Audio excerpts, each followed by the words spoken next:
മനസ്സ് സംസ്കരിച്ചവൻ വിജയിച്ചുപോയി, ഖൽബ് സംസ്കരിച്ചവൻ വിജയിച്ചുപോയി. മനസ്സിനെ എന്തിൽ നിന്നെല്ലാം സംസ്കരിക്കണം?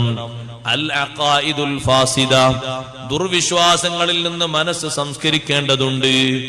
എന്താണ് ഈ ദുർവിശ്വാസം എന്ന് പറഞ്ഞാൽ? കുഫ്ർ ദുർവിശ്വാസമാണ്, നിഫാഖും ദുർവിശ്വാസമാണ്, ബിദ്അത്തും ദുർവിശ്വാസമാണ്. അങ്ങനെയുള്ള എല്ലാ മാലിന്യങ്ങളിൽ നിന്നും ഖൽബിനെ സംസ്കരിക്കണം. നല്ല വിശ്വാസം വേണം വിജയിക്കാൻ. നല്ല വിശ്വാസമില്ലെങ്കിൽ വിജയം കിട്ടൂല. ഖദ് അഫ്ലഹ, നിശ്ചയം വിജയിച്ചിരിക്കുന്നു. എന്താ സഹോദരങ്ങളെ വിജയം എന്ന് പറഞ്ഞാൽ? ഒരു അപകടത്തിലും പെടാതെ ഉദ്ദേശിച്ച സ്ഥാനത്തേക്ക് എത്തിപ്പെടലാണല്ലോ വിജയം. അതേ, പരലോകത്തെ വിജയമാണ് അതുകൊണ്ട് ഉദ്ദേശിക്കുന്നത്. അവിടെ വലിയ അപകടാവസ്ഥയുള്ളതാണല്ലോ